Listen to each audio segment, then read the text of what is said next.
Canal Supercrack Estrella presenta El misterio del Cristo del Otero de Palencia. La primera vez que pude ver al santo me pareció raro, sobre todo sus ojos.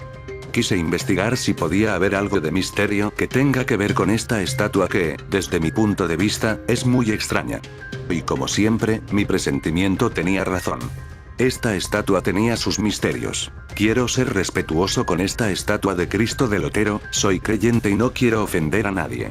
Pero repito, tiene algo extraño para ser la figura de un santo. Para empezar con este misterio, descubrí que ya existió otra estatua del Cristo del Otero que desapareció misteriosamente, pues esta fue la segunda estatua de Cristo del Otero. Y es que el Cristo del Otero, el más grande de Europa, y el segundo más grande del mundo, guarda su historia. Muchas son las leyendas que han permanecido constantemente vivas y sin acusar el paso del tiempo.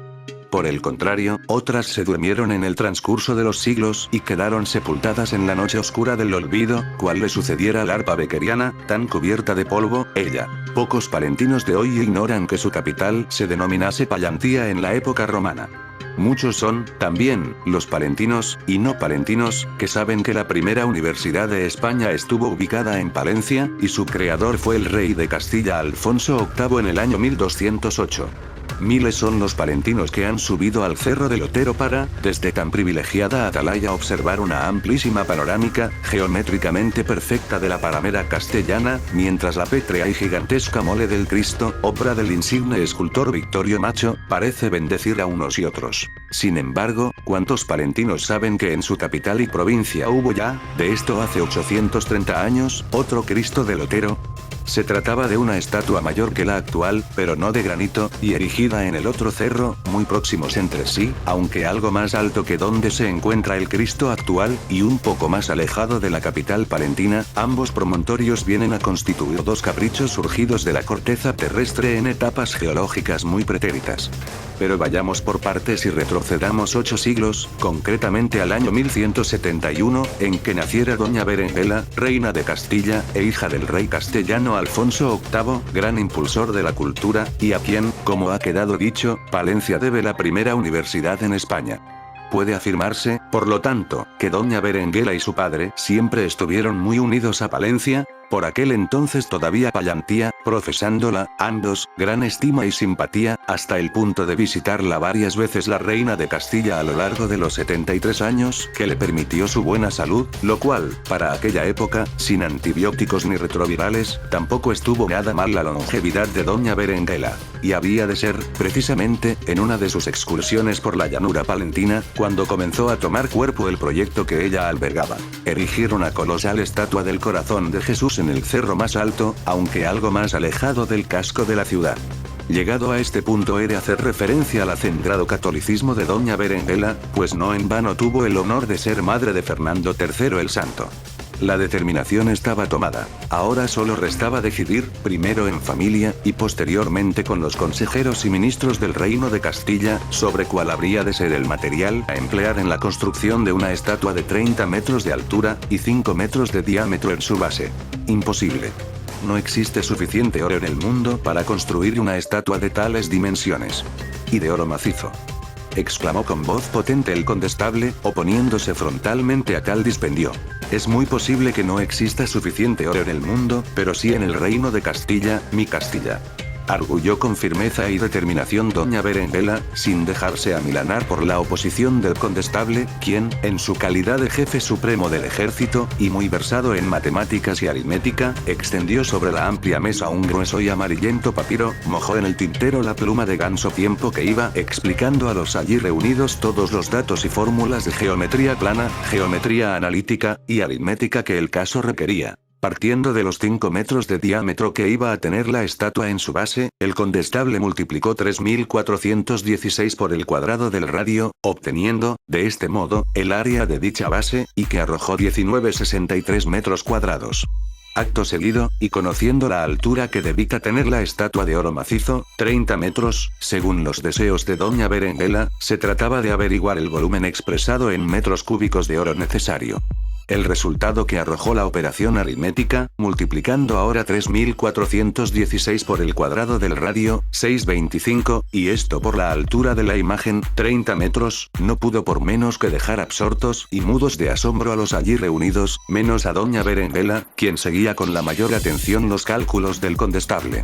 Serán necesarios 588,9 metros cúbicos de oro. Nada más y nada menos, exclamó el condestable, deteniendo su mirada en cada uno de los presentes, y especialmente en la reina. Pero es que, Majestad, pasemos a considerar otro factor importantísimo y decisivo, como es el peso específico del oro. 19 kilos por decímetro cúbico, casi nada. Es preciso que todos ustedes comprendan este dato, manifestó el condestable. Al tiempo que su rostro adquiría solemne seriedad, dicho lo cual volvió a mojar la punta de la pluma en el tintero, a fin de calcular el número de decímetros cúbicos contenido en los 588,9 metros, igualmente cúbicos. Para lo cual multiplicó esta última cantidad por 1000, arrojando una cifra de 588,900. Vean ustedes. Toda esta elevadísima cantidad de decímetros cúbicos resulta indispensable para llegar a conocer el peso exacto del monumento en oro macizo, teniendo en cuenta los 19 kilos que pesa un solo decímetro cúbico, tal como acabo de manifestar hace un momento. La facilidad del condestable manejando números, extrayendo raíces cuadradas y desarrollando fórmulas, ponía de manifiesto un profundo conocimiento sobre la materia que trataba, cual si fuera un taumaturgo, para finalmente, y tras cotejar algunos datos, levantar su mirada del papiro y manifestar. La estatua del Cristo sobre el cerro pesará 11.189 toneladas, y todo ello en oro macizo. Ahora bien, ¿de dónde sacaremos tantísimo oro?, terminó preguntando el condestable. Este último dato, ofrecido por quien se había encargado de calcular la parte teórica y técnica del proyecto, pareció dejar a todos sin capacidad de respuesta, menos a doña Berenguela, quien mostrando una imperturbabilidad a toda prueba, respondió. Vuelvo a repetir que en el reino de Castilla existe oro suficiente para acometer esta magna obra, y con mayor motivo si es en Payantía. La noticia de que en esta capital se levantaría una estatua de oro macizo, con las dimensiones antes citadas, fue recibida por los ciudadanos con la apoteosis digna de tal acontecimiento, y a la que se unió una febril actividad que durante 2 años vivió la capital, dado que en ella se instalaron y dieron cita desde batiojas, especialistas en trabajar y batir el oro y la plata, hasta modelistas y encofradores. Tras 2 años de ímprobo esfuerzo y dedicación, la grandiosa obra se mostraba niesta sobre la cumbre del cerro, refulgiendo como una ascua, pudiéndose divisar desde los 4 puntos cardinales. Todo ello gracias a la luz que recibía del astro rey, y desde el naciente al ocaso. Las 11.189 toneladas que pesaba la áurea escultura no debía extrañar a nadie, si se tiene en cuenta el peso específico del oro, así como los 30 metros de altura de la imagen, y todo ello sobre una base circular de 19,63 metros cuadrados. A partir de ese momento, y desde todos los lugares del reino castellano, Payantía se convirtió en lugar de obligado peregrinaje y jubileo para poder contemplar la monumental imagen en la cima del Otero reflejando, a raudales, la luz del día sobre la llanura castellana. Mucho había sido el dinero invertido por doña Berenguela en otorgar a Payantía tal privilegio, y esta misma ciudad, junto con toda la comarca, se beneficiaría durante un siglo de una fuente de riqueza y prestigio, procedente de los millares de visitantes que a ella acudían, y al mismo tiempo poder degustar su buen pan y su buen vino. Tanto en las amenas tertulias como en las concurridas calles, pasó a ser corriente que, el tan conocido chascarrillo, "Ojo al Cristo, que es de plata", se convirtiera, ahora "Ojo al Cristo, que es de oro", poniéndose de manifiesto el sano humor de unos ciudadanos que se sabían depositarios de una maravilla. Incluso llegó a crearse un numeroso cuerpo de guardia permanente, y que, similar a la pretoriana, encargada de vigilar el palacio de los tesores en la antigua Roma, velaba día y noche, con lanza y escudo en ristre, por la seguridad del monumento, además de tener instaladas sus tiendas de campaña en las estribaciones del promontorio, a fin de que la estatua no sufriera menoscabo alguno.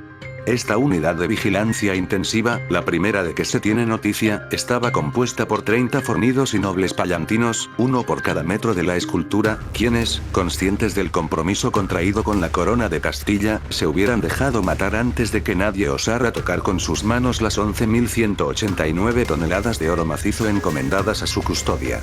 Pero si algo no podían evitar estos fieles guardianes, era la envidia de sus conciudadanos, dado que aquellos percibían doble remuneración por su servicio. Primero el asignado por la reina castellana, y, al mismo tiempo el otorgado por el Cabildo Municipal de Pallantía. Sin embargo, ¿cuál pudo ser la causa, o causas, de que aquella espectacular escultura no haya llegado hasta nuestros días? Mucho se ha especulado sobre la posibilidad de un robo nocturno. Pero, ¿quiénes hubieran podido llevar a cabo tal hurto, teniendo en cuenta el peso brutal de la gigantesca mole? Semejante operación hubiera requerido el concurso de auténticas atlantes. ¿Lo hubieran permitido los aguerridos y fieles guardianes? Solamente un dato, a modo de eslabón perdido ha llegado hasta nosotros. Los pallantinos de entonces, y todavía con la estatua ocupando la cima del cerro, nos han llegado este testimonio escrito en papiro y envejecido por el paso de los siglos. Una tarde decembrina, el cielo se fue cubriendo con plumas y amenazantes nubes, no tardando en desencadenarse una tormenta como jamás habían conocido los habitantes de la ciudad, y donde los horrísonos truenos, en hermanamiento con los centelleantes relámpagos, servían de contrapunto a las cataratas del cielo, que sin tregua alguna comenzaron a inundar la ciudad y los campos. Esta situación se prolongó durante una inacabable, terrorífica y fantasmal noche, al tiempo que un vendaval, contumaz y silbante, pugnaba por vencer a los cerrojos de recia forja, en tenaz y terca oposición. La sensación de angustia y zozobra parecía transmitirse, también, a las velas de sebo, dado que su llama, tenue y mortecina, acusaba cada trueno con un encogimiento y oscilación temblorosas, amenazando apagarse y sumir el aposento en la más lóbrega oscuridad. Los elementos de la naturaleza, desatados y en libre albedrío, competían entre sí, haciendo imposible el tránsito por calles y plazas, caso de que alguien hubiera tenido la suficiente presencia de ánimo, así como el alma y el corazón tan fuertes como para intentarlo. Ante esta realidad, los amedrentados ciudadanos optaron por encerrarse en sus casas, asegurando estas con cerrojos y candados, al tiempo que rayos y truenos se sucedían a cortísimos intervalos, impregnándolo todo de un denso olor a azufre, mientras trozos de hielo, del tamaño de puños, se mezclaban con la torrencial lluvia, golpeando los tejados como si se propusiera demolerlos. Los atemorizados habitantes apenas si pudieron conciliar el sueño aquella noche, y temiendo, de un momento a otro, el derrumbe de los techos sobre sus catres.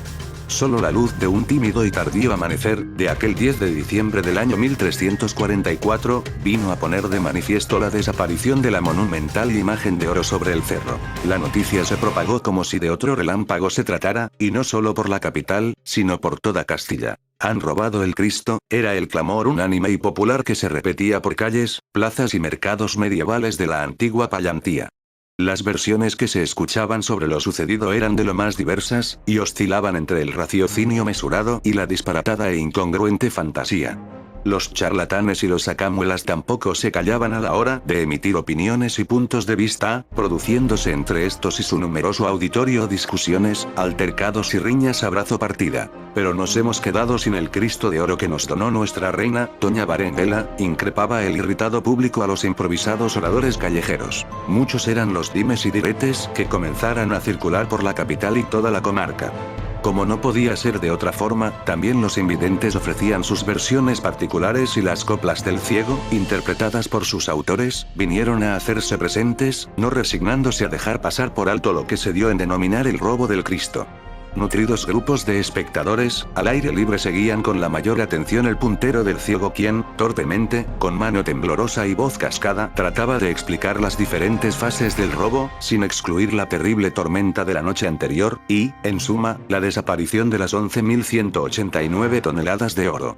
Bien era cierto, que las monocordes coplas provocaban el asombro en algunos corrillos de estáticos oyentes, o la abierta y estentórea carcajada en otros, sobre todo, cuando el invidente de turno responsabilizaba a las brujas, cabalgando sobre escobas y acudiendo a sus aquelarres nocturnos, de la desaparición del Cristo de doña Berenguela, tal como le denominaban otros. Pero, ¿qué fue de los 30 guardianes, encargados de velar y vigilar la estatua de oro? Abundantes eran los rumores que comenzaron a circular por la capital y su entorno, habiendo para todos los gustos y para todos los disgustos. Descartada la versión del robo, así como su complicado y laborioso traslado a otro lugar, teniendo en cuenta el enorme peso de la estatua, eran muchos quienes pensaban que la desaparición hubiera podido deberse a la más que probable fundición de las 11.189 toneladas de oro, si se tiene en cuenta la extraordinaria cantidad de descargas eléctricas durante la larga y tormentosa noche en que sucedió el episodio, considerando que la imagen se hallaba sobre un cerro solitario en medio de la paramera, sin árboles y a considerable altura. Esta tesis fue aceptada como lógica, dado que el oro, al ser un metal muy blando, según afirmaban los batiojas de la época, hubiera podido deshacerse, pasando a cubrir toda la cima del cerro y acabar resbalando sobre su ladera cónica, forrando de oro una y otra. Ante esta posibilidad fueron cientos los habitantes de la ciudad quienes, provistos de todo tipo de recipientes, así como picos y palas, se encaminaron presurosos hacia el segundo y más alejado de los cerros, esperando hallarlo cubierto de una gruesa lámina de oro. Sin embargo, y desde lejos, los improvisados buscadores de oro pudieron comprobar que la ladera del montículo ofrecía el mismo aspecto ocre y terroso de siempre, en lugar de encontrarla pulida y brillante por la acción combinada del rico metal y el tímido sol decembrino. No obstante, escalaron el cerro hasta alcanzar la cumbre, por si en ella se encontraba algún resto de lo que allí hubo. Entre el ruido de los calderos, así como picos y palas al hombro, todos hubieron de rendirse a la evidencia de que el Cristo de Doña Berenguela habita hecho de su presencia ausencia, y tal vez para siempre.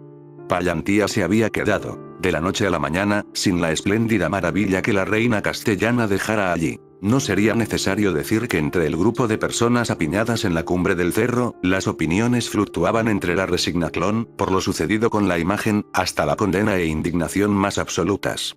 Esto tenía que suceder un día u otro.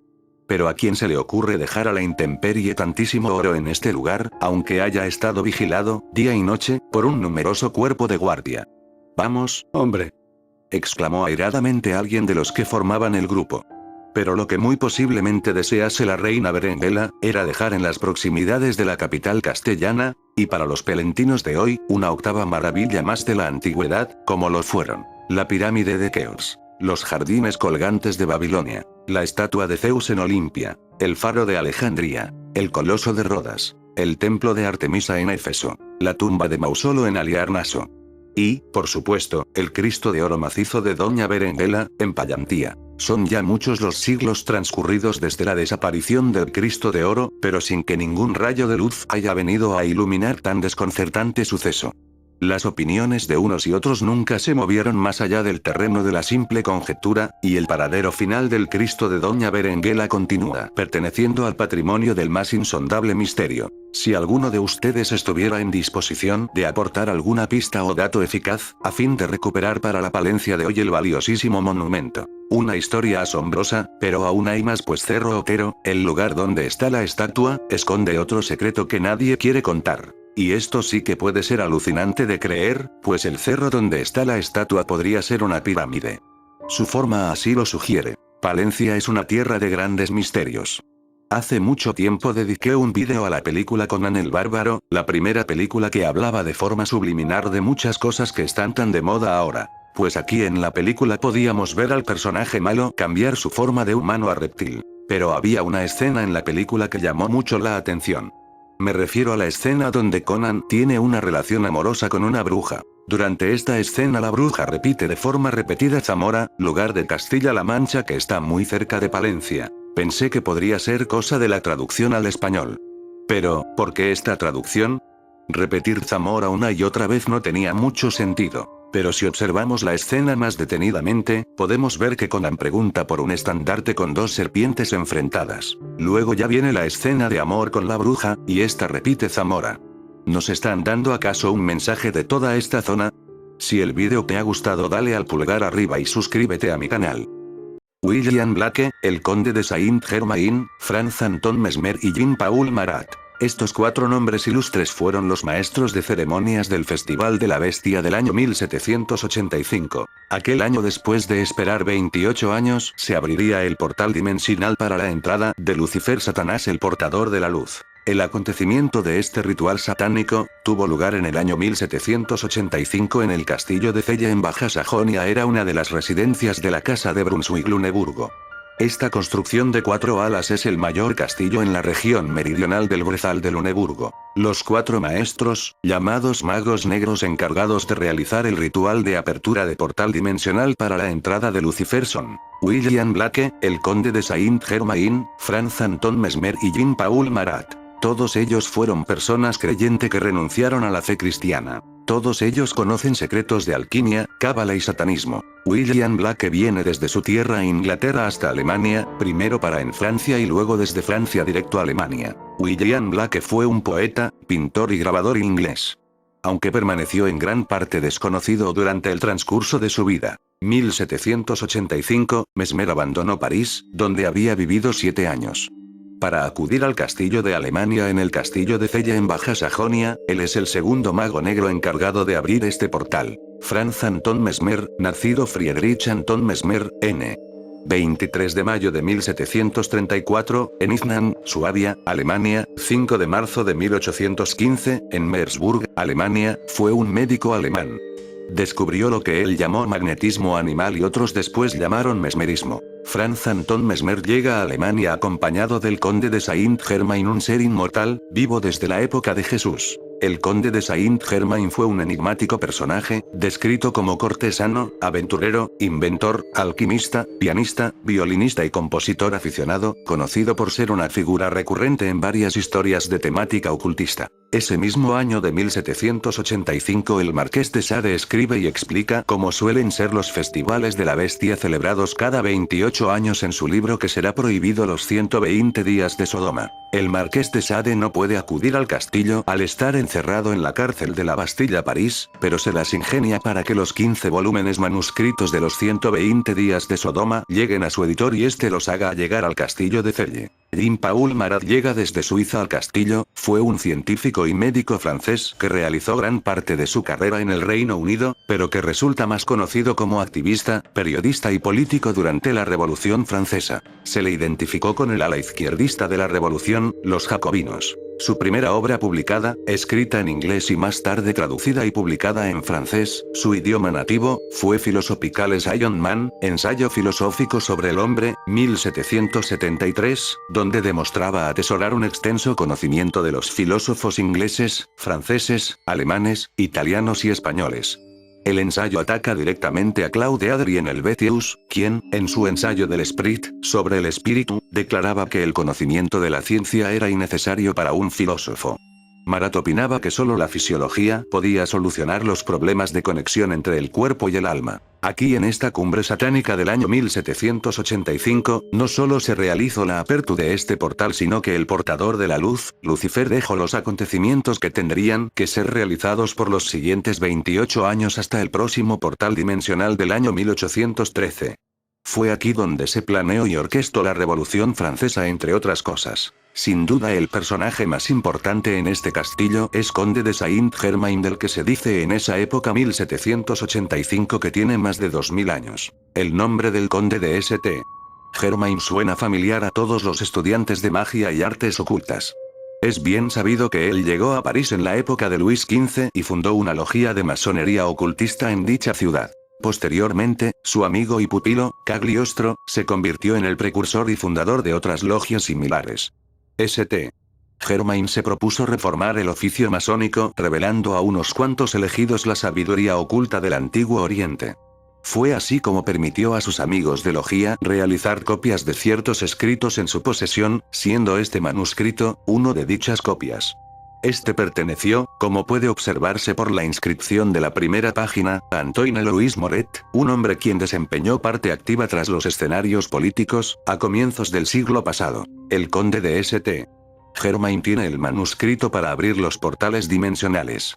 Y ese año se abrirá uno en el castillo de Alemania. Solo existe otro manuscrito perteneciente al conde de Saint-Germain, el cual es de conocimiento público, y se preserva en la Biblioteca Library of Troyes, editorial Phoenix Press, Los Ángeles, 1933. El manuscrito inicia así. Esta es la magia santa, revelada a Moy, es descubierta en un monumento egipcio y preciosamente preservada en Asia bajo el emblema de un dragón alado.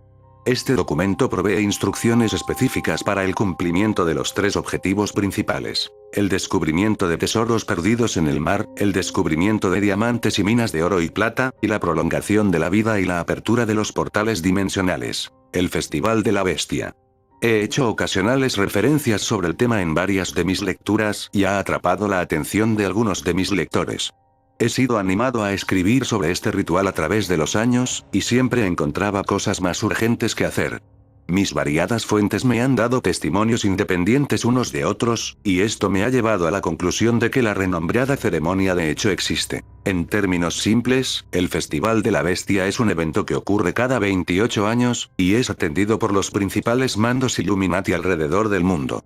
Esta es una ceremonia de gran nivel, y no sería correcto reconocerlo como un ritual anárquico de los Illuminati. El ritual es muy importante para Satán, y para los Illuminati. Hay muchas razones para ello. Una es que provee una especie de válvula de escape para hacer cosas horribles sin sentir culpa por ello. Una persona puede lanzar frases como, ya era tiempo de hacer esto, o así es como se hacen las cosas, o debemos proteger estas tradiciones. Permítanme citar varios artículos de lo oculto que están disponibles para el público. Estos libros ayudarán a documentar varios elementos del ritual del Festival de la Bestia. Por supuesto, brujas experimentadas encontrarán estas citas de vital importancia. Pero yo escribo este artículo para los cristianos y gente en general que no gustan de este tipo de cuestiones. La Enciclopedia de lo Oculto de Lewis Spencer, originalmente publicada en 1920, dice en la pág 263 en la sección dedicada a números mágicos, en rituales mágicos, los números juegan una parte importante. El Concilio de las Brujas en el área de Portland recomienda comprar el libro de las sombras, como método para que las nuevas brujas aprendan el arte de la brujería. En su pág 151 en el capítulo relativo a magia, mito y simbolismo, al lector se le indica que los números apelan al inconsciente y que los números son usados como símbolos.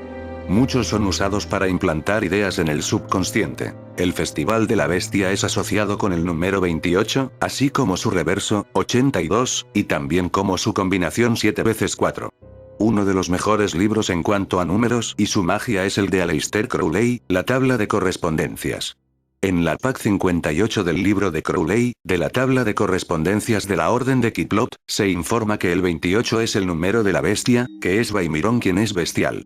Crowley dice también que el número 28 está asociado con el unicornio, el pavo real y el arco iris, vidrio artificial, la calcedonia que sugiere nubes, y en astrología en general, el 28 se asocia con perfumes como el rubar y el estamonía, y tres bestias con cabeza de toro, cabeza humana, y cabeza de carnero, montando un dragón.